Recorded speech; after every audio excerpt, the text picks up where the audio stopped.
Theater. So it was involved in the battles of Shiloh, Vicksburg, Atlanta. It was with Sherman's March to the Sea. So it was a Western unit, and the Western units were a little more laid back. They weren't as prim and proper as the Eastern units.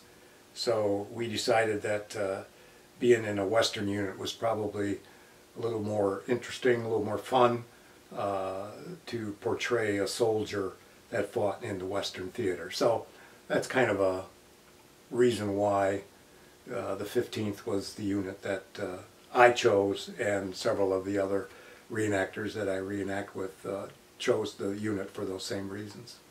In a way, that's kind of like keeping with like the Civil War, where you have like whole towns, friends and families, and the neighbors all joining like the same regiment. Right. The 15th Michigan was formed in Monroe, Michigan, but it had. You can look at the list of soldiers, and there were over 2,000 men that served in the 15th Michigan over the course of the American Civil War. But they were from everywhere. I mean, there were men that fought. They were from Shelby Township, Michigan, which is where I live. They're from Mount Clemens, from Wayne County, from Pontiac. So they came from many miles around to join, and they were mustered in Monroe. So that's where they came from. And Michigan had, I think it was 30 regiments that it sent to the American Civil War, and not all of them went to the east, not all of them went to the west. I don't know how evenly distributed they were, but several went west, several went east. So if you wanted to fight in the east and wear the forage cap or the kepi, there's an opportunity to be in a Michigan regiment. If you want to wear the slouch hat and fight in the west, there are several units that fought in the west, like the 15th, 21st Michigan, and the like. So there's several units that you can get involved in. All depends on where your interest lies. If you want to be in the west, you want to be in the east. I decided the west was the place to be.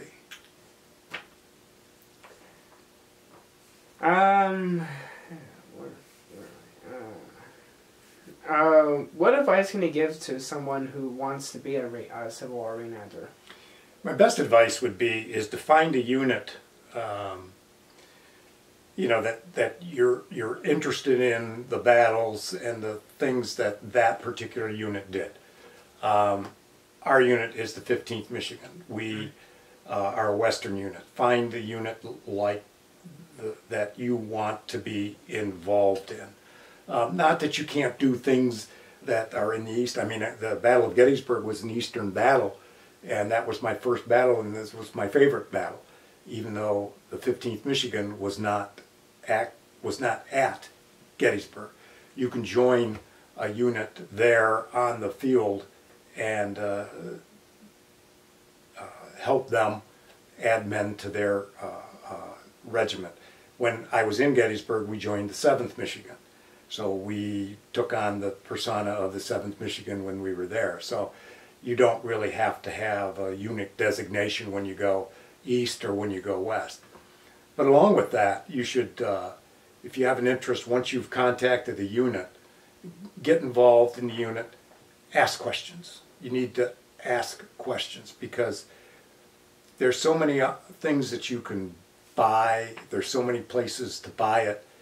And a lot of times people will go out and they'll buy the complete uniform and then come out to one of our events and they don't really have the right uniform for the unit that you're reenacting with. Right. Your jacket's too long, your hat is wrong, your musket is wrong, and now you've expended several $100s to outfit yourself and you got the wrong stuff. So best thing to do is get involved before you even buy your first article of clothing or the musket or the shoes or the hat, and talk to the people who are involved and try and get a person that'll help you, direct you to places to buy the proper equipment so that you're not, your blue jacket isn't actually purple in color. So that would be my advice. get involved with a unit and get yourself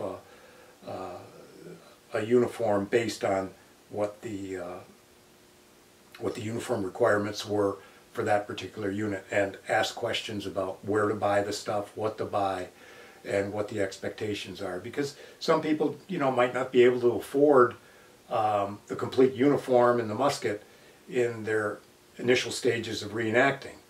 And our unit in particular has kind of a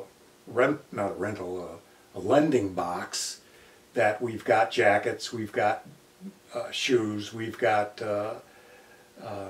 hats and stuff that you can borrow until you get your complete uniform. So if you want to get involved today and you only have enough funds to maybe buy the jacket and a shirt, we've got a pair of pants for you, we've got shoes for you, probably got a hat for you, and sometimes, depending on our inventory, we might even have a musket for you. So it helps with purchasing things. You don't have to buy everything up front.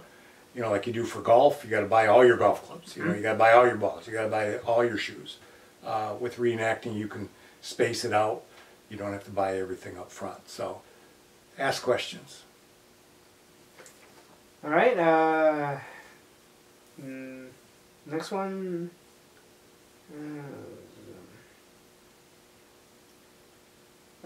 Can you describe some aspects to reenacting camp life?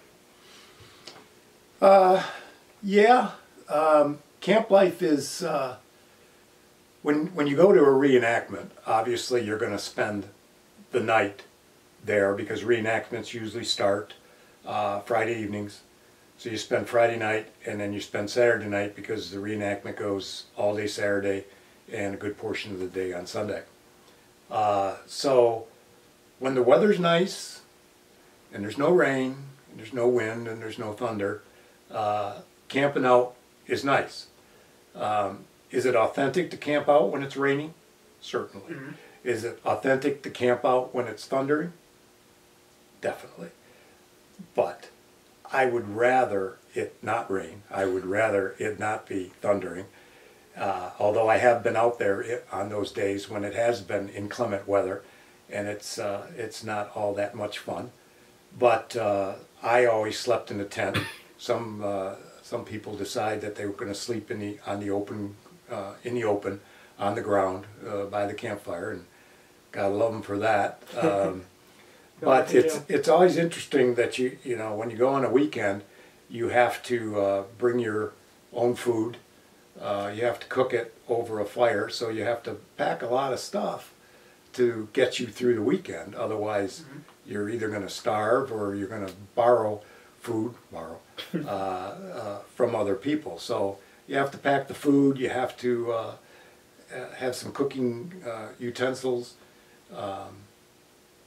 blankets. I mean, you gotta pack a lot of things in order to stay overnight. But camp life is fun, because when the battles are over and you get to sit around a campfire and talk about things that you want to talk about, whether it's current politics, which is always interesting, or if it's the politics from the 1860s when Lincoln was president, that's fun too. So you really get a feel for the camaraderie of the reenactment community when you're spending time in the evening in the camp, and you're telling stories and eating and having a good time.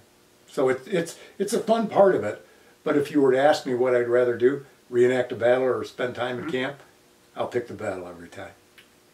Kind of different atmosphere compared to, like, like when a battle is over, and then you have kind of like a more morose kind of atmosphere, like all the time, Tom's either dead or. Yeah. And again, being a reenactor brings you as close as you can probably get to what it was like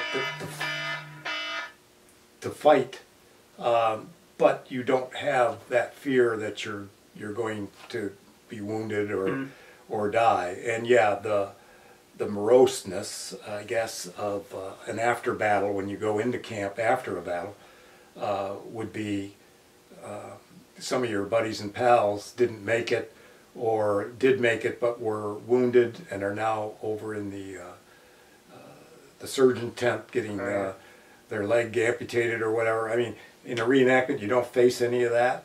And I guess if reenacting was had that, I wouldn't be involved in reenacting because I wouldn't want to have my leg cut off. But the camp life that we experience is nothing like a post-battle camp life. So yeah, that part is missing, but it's not a part of the overall experience that I'm personally missing.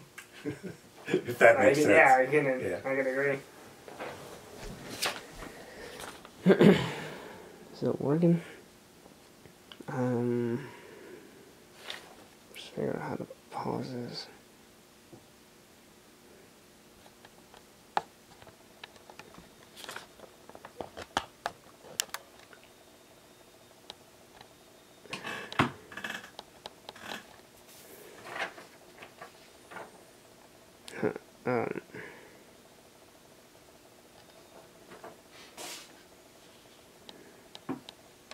Alright, so it's hitting the 30-minute mark. I'm just gonna see if it actually does say turn off at that point. That's how I was told usually happens.